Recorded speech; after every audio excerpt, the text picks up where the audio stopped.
What is going on, guys? Welcome back to another video, and today we have another edition of the Legends I Want to See. 5 from each team in each division that I will, oh sorry, 1 from each team in each division, totaling 5 that I want to see in the show 21. If you're excited and you want to see more content like this, and you're looking forward to who I'm going to say, or just anybody in this video that you actually also want to see in the show 21 or in any future game now, because the possibilities could be endless with the expansion to Xbox, more revenue going into the department, I would imagine, and we can maybe see more and more crazy legends in the future. Without further ado, let's get into it. Subscribe if you are new, and let's go. All right, first off, we're going to start with the legendary pitcher for the Los Angeles Dodgers. They've had a lot in their franchise history, but this one is a lefty, and he had one of the best stretches in his prime that anyone has ever had in the history of the MLB, and that's going to be Sandy Koufax. Sandy Koufax is a legend for many reasons. Obviously, he retired, a short career, but his 4-year stretch, and even most of his career, he was really good. But specifically, we're going to be talking about a potential prime card. We don't have any stats for him on screen. Like the last 2 cards in this video is going to be, again, reminder, link in the description to the person who made the card art. But we're going to be doing over his 4-year prime, where he won MVP, Cy Young 3 times, and came in second for MVP twice.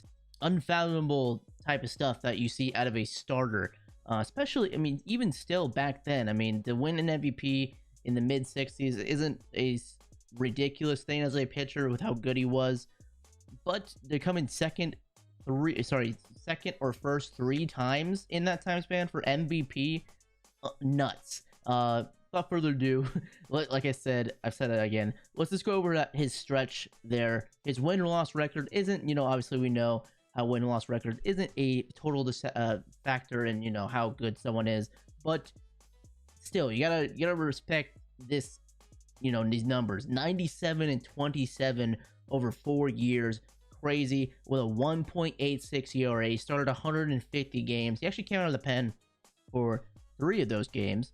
He threw 89 complete games out of his 150 games he started, with 31 of them being shutouts. He also had 3 saves, which is what those 3 games were. He threw 1,192 innings in that time span. He had 1,228 strikeouts in 4 years. His ERA plus was 172, 72% above league average. His FIP, his fielder independent pitching, which takes away the fielding aspect, just pure skill of getting the batter out, with a 1.97 in that. Just elite numbers that I don't know if we'll see like that again, in a 4-year stretch. I mean, DeGrom is pretty close to that right now, and I have to do a little more research. I don't know. We got Randy Johnson as well, who probably came close to that. I'd have to look at it, but I don't. Maybe he did, and I don't know. But just unreal. One of those years in 1965, he had 382 strikeouts. I could go on and on about Sandy Koufax, but he's a guy I think we should absolutely get in the game just for name alone. All right, next, I kind of actually hinted at who I was going to talk about for the next one on accident. Oops, sorry. It's Randy Johnson. I mean, I wish I could, I might still put him in my Mariner video, because he won Cy Young as a Seattle Mariner as well, and he kind of broke out with the Mariners as well. But without a doubt, his best stretch in his career was with the Arizona Diamondbacks, when he went to the Diamondbacks after, I think they lost like over 100 games, and he signed with them in 1999, and they took off. Obviously, with him and Schilling, they won and combined to carry that team with, other aspects as well. But they were the bulk of that staff in the playoffs and carried them to a World Series title over the New York Yankees. We're going to talk about his 4-year stretch where he won Cy Young 4 straight seasons from 1999 to 2002. No one was touching that award but Randy Johnson. Over that stretch, he won 81 games, 27 of them being losses. I think the exact number that Koufax had for losses, which is kind of funny. He started 139 games, played in 140 of them. He had 31 complete games, 11 shutouts. He had 1,417 strikeouts over that span. If you want to go into the individual seasons, 364 strikeouts, 347, 372, 334. I mean, he led the league in strikeouts the entire MLB all 4 years. Not a surprise. 187 ERA plus, a 2.53 FIP, a 12.4 K per nine, a 6.9 hits per nine. Nice. A 2.5 walks per nine. Very, very low walks per nine. I think the lowest in his career over that stretch. Because as a Seattle Mariner, he averaged, I think, a little over 3 per 9 innings in most of the seasons he had with the Mariners, besides his Cy Young year, I believe. But impressive stuff. I've been asking for Randy in the game for years. Obviously, for personal reasons, he'd be awesome to have on the all-time Mariner team. But, I mean, just imagine using the big unit, 6'10", throwing a 100-mile-an-hour fastball, potentially even outlier. I don't know if he would get outlier, but they could give him outlier for fun with a wipeout slider. If sliders and breaking ball stuff actually are effective, he would be gross. All right, next we have another pitcher. I know, shocking. 3 pitchers in the video. It might happen again, I don't know. But we're going to the San Diego Padres this time, and we're going to talk about Jake Peavy. He would technically be a legend. He's not a current player. So, and he want to be a flashback. We're going to talk about his 2007 season where he won the Cy Young Award for the San Diego Padres, and he was really, really good. You know, he had a good career. Specifically in 2007, he went 19-6 with a 2.54 ERA. He had 240 strikeouts and 223 in a third innings. He had a 9.7 K per nine, a 1.061 whip, and was just really, really good. He was good on the road and away. He pretty much the same ERA, 2.51 ERA at home in 19 games, and 2.57 on the road in 15 games. So he was really consistent that year. Obviously an all-star. He was actually 7th in MVP voting. He led the league, the entire MLB, in strikeouts with 240, in FIP with a 2.84, and he led the entire MLB in WHIP as well with a 1.061, like I already mentioned. And he also led the National League in K per nine that year, the 9.7. I mean, he was pretty obviously the Cy Young winner that year. He was just dominant. You had guys coming behind him like Brandon Webb, Brad Penny, Aaron Harain, which is kind of crazy, you know, but that was 2007 for you. Notable names, but he had all the first place votes that year unanimously. He was dominant. Let's get him in the game.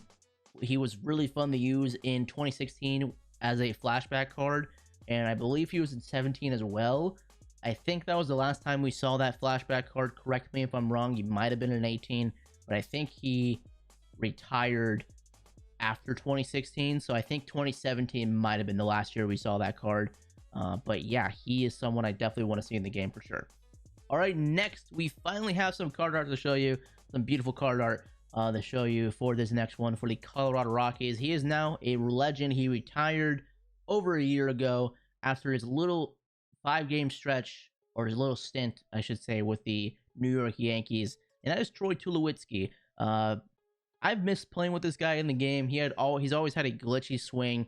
Very, very fun to use. I'm pretty sure, I don't know if he still has his stance in the game as like a custom one you can use on your cap or like road to the show. But he is always a fan favorite in terms of the stance. It's just so fun to use. I know guys like my man Movie would always use him for his cap for a little bit. And so would I. But we're specifically talking about, obviously, Colorado Rockies. Troy Tulowitzki. He did go to the Blue Jays, and then he had a bunch of injuries, which was really unfortunate. He was a very, very talented player, and it was very, very fun to watch. But on screen right now, we're going to show you his prime card projections, that this guy made. Obviously, this wouldn't be... he might have more power. He could definitely have more power for sure.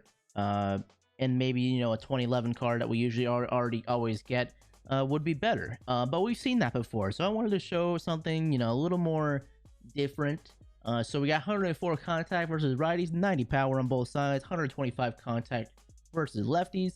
Got 100 vision, obviously very good fielder and pretty fast for well, not for the position. I mean, you got a lot of fast guys, but you get my point. He's got decent speed as well.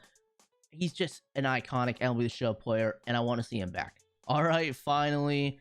I mean, I know it's not probably ever gonna happen, and I'm well aware of this. I tell people all the time who want him in the game as well that it's probably never gonna happen ever. You know, we had the Reggie Stalker experiment in 2016.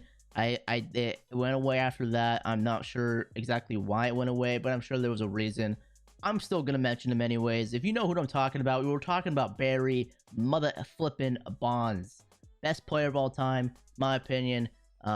Just steroids aside, just an absolute monster, the most feared player probably ever. I mean, he was walked with the bases loaded, intentionally walked with the bases loaded. He has the all-time. He leads all-time MLB in MLB history with intentional walks with 688. Obviously, he's the all-time home run leader with 762. All-time walk leader as well. I mean, just if you look at his 2004 season, he literally walked almost 200 times more than he struck out. Let me say that again so it processes in your mind. He walked almost 200 times more than he struck out. 232 walks to 41 strikeouts. 232 walks. I mean, that's just ridiculous. He had 120 intentional walks that season. 120 intentional walks. That is unfathomable. I didn't even say that right because it's just that ridiculous. I mean, like, what? You can't tell me that's not nuts and that's not GOAT level status, man. I mean, like, how do you almost walk 200 times more than you struck out? Struck out. What was that? Struck out. Yeah. Anyways, I mean, do I need to say anything more than that? You know, 162.8 WAR, most all time homers, you know, 2,935 hits. He stole 500 bags as well. Like he was a good fielder. He had 8 Gold Gloves. Like, just nuts. On screen, I need to stop talking before I go on with a 15-minute rant of how good and awesome this guy is. Like his card right here probably could be even better. You know, he could probably have more fielding. He could probably have more speed. He could have 90 speed. That's how good he was. That's or in like 80, an arm over 90. Like I mean, that's how good he was. I mean, I don't need to say anything more about this guy. If we can ever somehow get him in the game, I don't even need to tell you about the card because the greatness is already on the screen.